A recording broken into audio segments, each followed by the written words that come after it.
Bom dia, queridos. Vamos começar mais um dia meditando na Palavra de Deus. Vamos ler as nossas Bíblias no livro do Salmo, capítulo 65. Verei.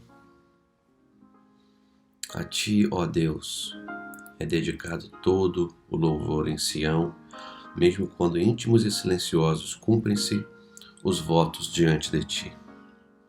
A Ti, que acolhes as orações, virão todos os seres humanos.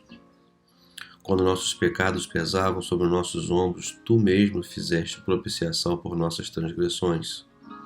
Bem-aventurados são todos aqueles que escolhes e trazes a Ti para viverem na Tua casa, do Teu santo templo. Tu nos respondes com tremendos feitos de justiça, ó Deus, nosso Salvador, que sustentas a terra até seus confins e os mares até o mais longínquo e profundo. Tu, que formaste as montanhas pela tua força criativa, por meio do teu infinito poder.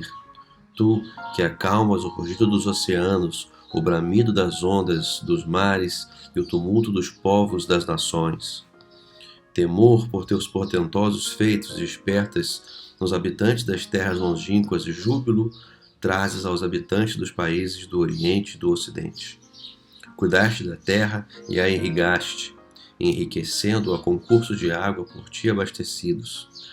Proveis os grãos para alimento do ser humano, pois para isso a terra preparaste.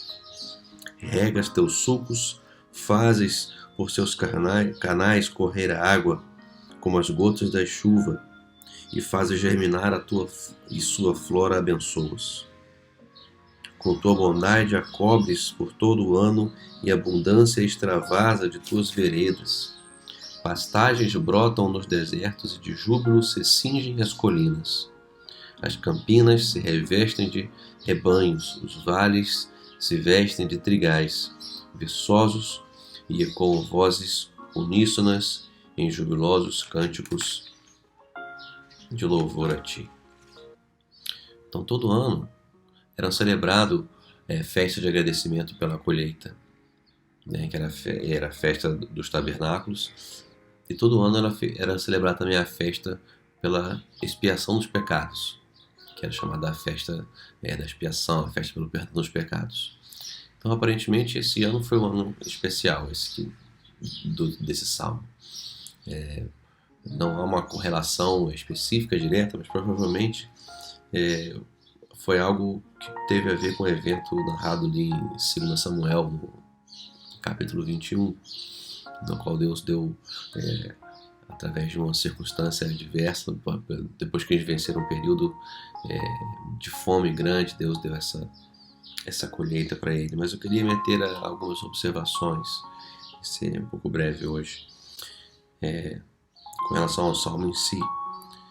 Então já no Salmo, versículo 1, é destacado aqui que a Deus é dedicado todo o louvor. Veja, ele não diz que é dedicado um louvor, ou qualquer tipo de louvor, ou um louvor de qualquer forma. Não, ele diz que a Deus é dedicado todo o louvor, todo o louvor. Ele é digno de receber não apenas uma parte do nosso louvor, um louvor de qualquer jeito. Não, ele é digno de receber todo o louvor. A própria palavra diz que ele não divide a sua glória com ninguém. E o que Deus deseja de mim e de você é que nós entreguemos a Ele todo o louvor. Não é qualquer coisa, não é uma coisinha, é todo o louvor. Isso me faz refletir com relação à forma que eu tenho vivido, o tempo que eu tenho dedicado a Deus, se é de fato entregando a Ele todo o louvor ou somente uma parte do louvor. Se a Deus eu dedico só uma parte da minha vida, se a Deus eu dedico só uma parte do meu tempo, ou será que eu tenho vivido de maneira íntegra diante dele, colocando na minha mente, no meu coração, todo o tempo, os seus mandamentos? Será que nós somos de fato gratos a Deus e dando a Ele todo o louvor? Ou nós só damos a Ele uma coisinha? Nós só lembramos dele na hora do almoço ali, fazer a oração e antes de dormir? Será que nós dedicamos a Ele todo o louvor? Essa é uma pergunta que nós precisamos fazer. Precisamos fazer porque Deus deseja de nós. Não é uma coisinha, não é uma parte da nossa vida. Deus deseja tudo de nós. Ele entregou tudo. Ele entregou a própria vida. E da mesma forma Ele deseja que nós entreguemos a nossa vida a Ele, dedicando a Ele toda a nossa vida. Isso quer dizer todo o louvor. O louvor não é uma canção, né? A gente acha que dedicar a Deus o louvor é cantar canções. Não, o louvor tem a ver com o estilo de vida, de gratidão a Deus e dedicação a Ele por aquilo que Ele fez. O próprio Jesus disse que aquele que se preocuparam, ou desejar, desfrutar ou reter essa vida aqui na terra, perderá a vida eterna, e aquele que dedicar ou entregar a vida a Deus aqui, ganhará a vida eterna. Qual a vida que nós temos cultivado? A daqui ou da vida eterna?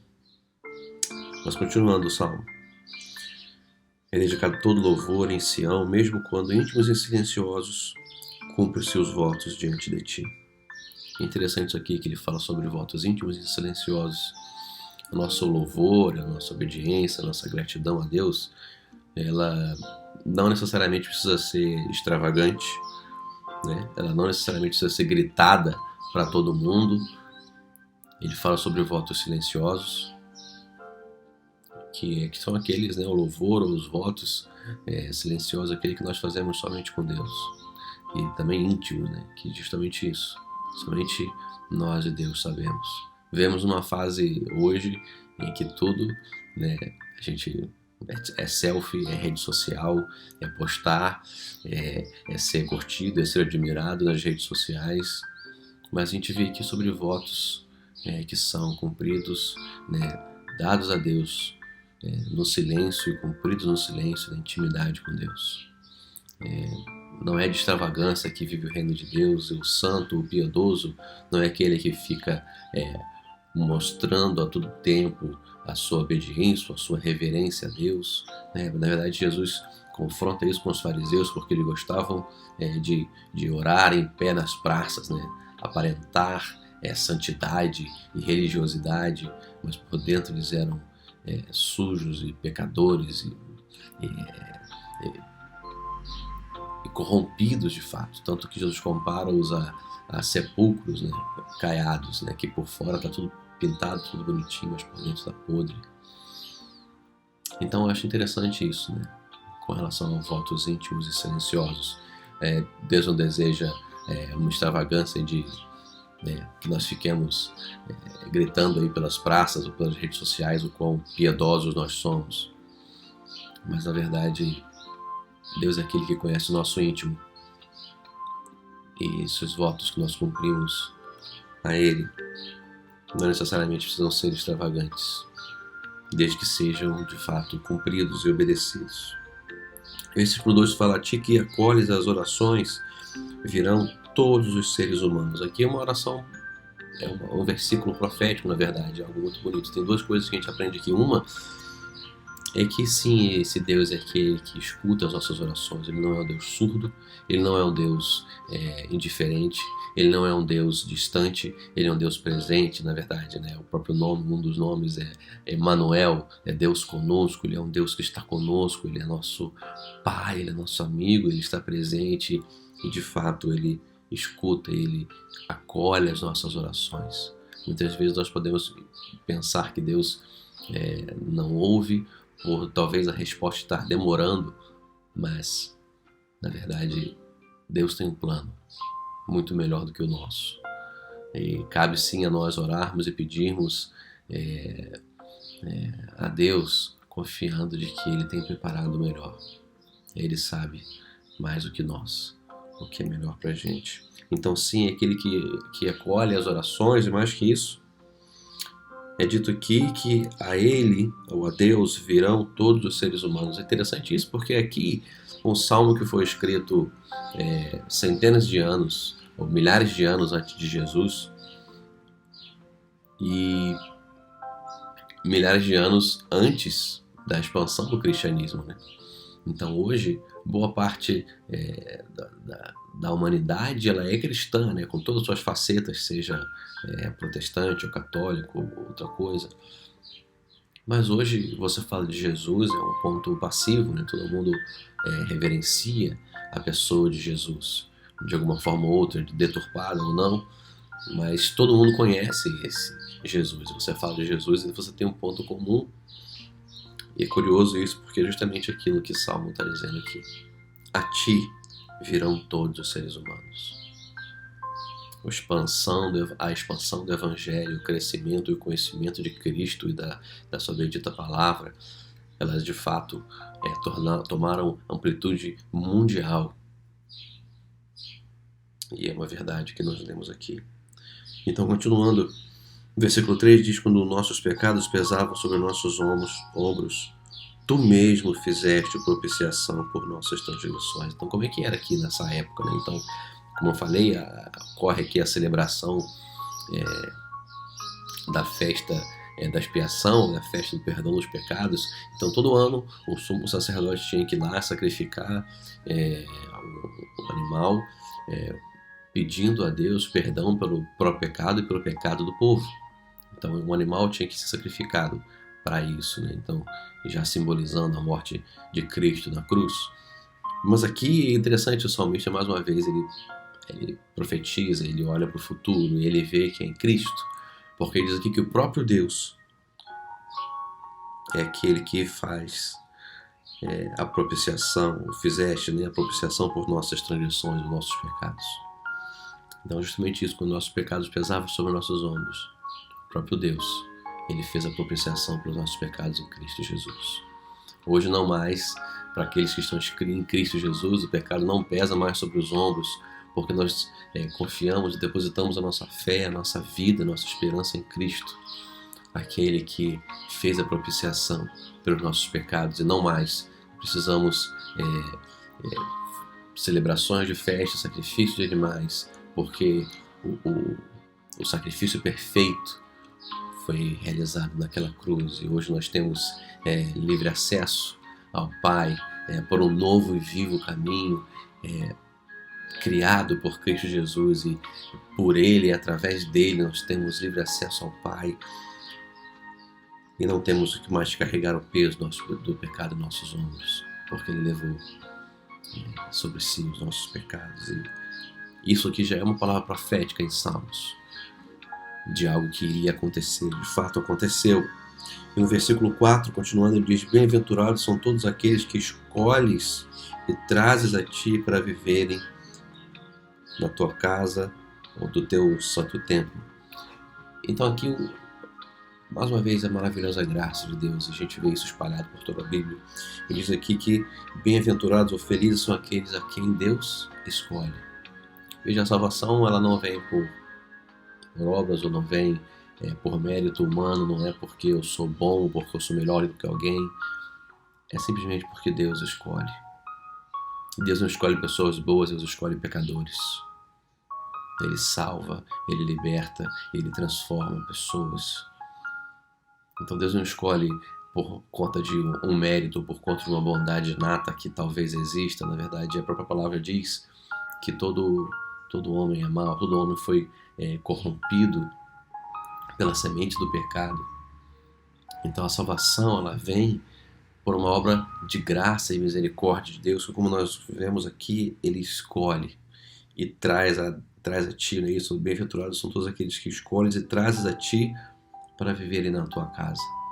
Então a Deus aqui é aquele que escolhe e traz a Ele, né? Eu lembro de João capítulo 6, versículo 44, quando Jesus diz que o Pai traz, né? Como é que está escrito? Ninguém pode vir a mim a menos que o Pai que me enviou o atrair. Então é Deus que nos atrai a Ele mesmo e a Cristo. Então é Ele que escolhe. Obrigado, Deus, pela sua bendita graça. E aqui,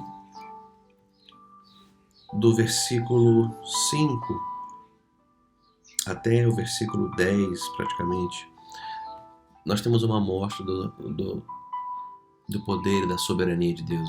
Eu tenho cada dia mais me maravilhado com a soberania de Deus. E essa crise que estamos vivendo, essa pandemia do coronavírus, e a humanidade de joelhos, a verdade é essa. A humanidade de joelhos diante dessa crise, sem saber como responder, seja biologicamente com uma cura, ou seja economicamente com algo que possa dar sustentabilidade, né, ou coesão às nações. A sociedade se prostrou e não sabe o que fazer. E nesses momentos eu consigo perceber quão frágeis nós somos. E que, de fato, se nós nos apegamos à força do nosso braço, nós somos constatadamente soberbos e temos a noção de que somos fracos, a verdade é essa. E que Deus tem o controle de tudo. Então, do versículo 5 até o versículo 10, a gente vê algumas coisas, eu não vou ler o texto todo de novo, mas a gente vê que no versículo 5, o salmista falando que Deus é aquele que sustenta a terra até os seus confins, e diz mais que é aquele que formou as montanhas, e diz aquele que cuida da terra e a irriga, e provê os grãos para o alimento do ser humano, pois para isso a terra preparaste. Poderoso isso aqui. Deus não é somente aquele que criou a terra, mas é aquele que sustenta a terra, ele cuida da terra, ele provê os grãos para o alimento do ser humano, porque ele diz que para isso ele criou a terra, para prover o alimento ao ser humano. Isso é poderoso.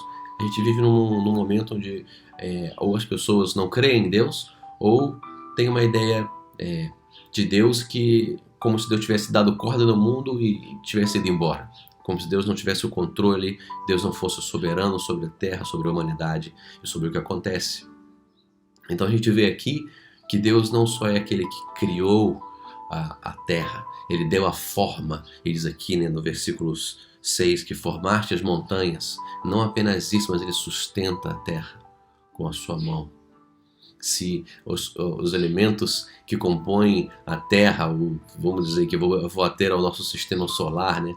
Se a velocidade de rotação ou de translação da Terra fosse minimamente alterada, a vida na Terra como conhecemos hoje não seria possível, mas a própria continuidade das forças que a gente vê regerem a Terra e a humanidade, todas elas são sustentadas por Deus. Todas elas são sustentadas por Deus. As tábuas da maré, as estações do ano, tudo isso está sob o controle e a sustentação de Deus. Ele é aquele que sustenta. E eu acho interessante isso, que Deus criou a terra para prover alimento, ou prover lar, ou prover o ser humano. Isso é poderoso, porque nós fugimos dessa ideia de que o mundo e nós estamos aqui por acaso. Não, Deus criou tudo isso. E ele colocou, né, o ser humano como obra-prima da sua criação aqui. Nós não somos equivalentes às plantas e aos animais. Não, existe a criação e existe o ser humano que Deus criou de maneira especial, à sua imagem. Esse é o nosso Deus. Ele é poderoso e não deu corda no mundo e foi embora, mas ele sustenta a terra com seu poder. E acho que interessante no versículo 7, ele fala que acalma o rugido dos oceanos. De fato, isso ele faz e Jesus fez quando esteve na terra. Mas não somente isso, ele acalma o tumulto dos povos, das nações. Então Deus, ele exerce o controle não apenas sobre as forças da natureza, as forças naturais da terra, mas ele executa também o controle com relação às nações. E a própria palavra diz isso em outro trecho, de que ele inclina o coração dos soberanos dos soberanos da terra, para onde ele deseja. Esse Deus é soberano, ele não é uma coisinha. Ele não está alheio à humanidade, mas ele tem o controle, não somente sobre as forças da natureza, mas também sobre o rumo da humanidade. É esse Deus que nós cremos, esse é o Deus da Bíblia. Nós vemos relatos bíblicos no qual ele endureceu, por exemplo, o coração de Faraó, ou outros relatos bíblicos em que ele usou impérios ímpios, inclusive, para o seu propósito. Ele chamou a Ciro, que era um imperador de um outro povo ímpio, ele chamou de servo seu, para executar os seus desígnios. Então não existem, não é porque um presidente, ou um rei, ou um imperador, ele é cristão, que ele é servo de Deus, e o outro que é ímpio, ele não é servo de Deus, não. Todos obedecem a Deus de alguma forma, seja por amor, ou seja pela sua soberana inclinação que Deus faz, mas nada nunca escapa do controle desse Deus. E finalizando, diz que a terra celebra Deus. No versículo 13 diz que as campinas se revestem de rebanho, os vales se vestem de trigais viçosos, ecoam vozes uníssonas em jubilosos cânticos de louvor a ti. Eu acho maravilhoso esse texto, que ao olhar a criação, nós podemos perceber que de fato a criação ela louva a Deus, que possamos nos unir à sua bendita criação e entregar a Deus todo o louvor. Vamos orar. Querido Deus, nós te bendizemos pela tua palavra e nós queremos pedir a ti que o Senhor nos ensine a dedicar a ti todo louvor,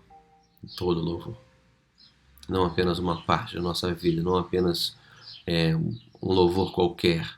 Nós queremos entregar a ti tudo que somos, tudo que temos, todo louvor verdadeiramente.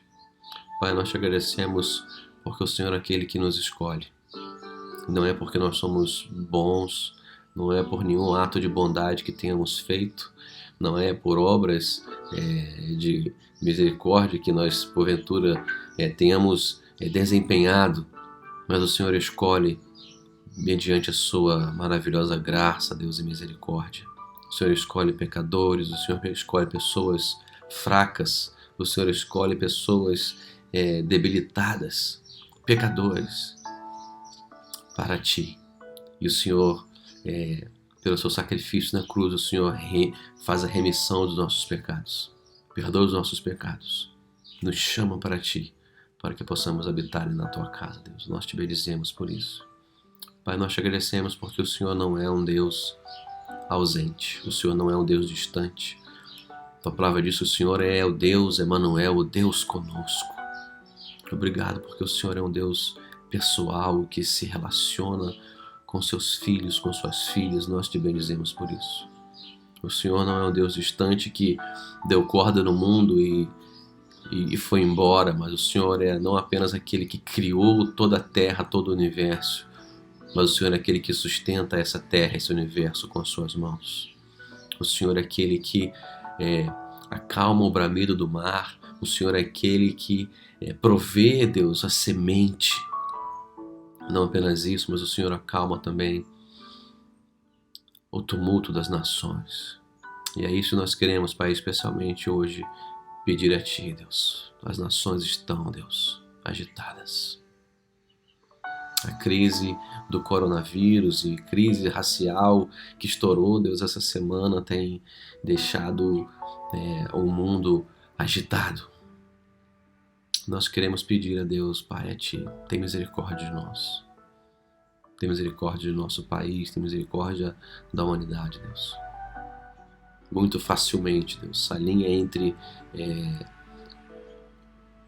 a paz aqui na terra e o caos, ela é muito tênue, porque os homens não conhecem o Senhor, porque os homens não temem ao Senhor.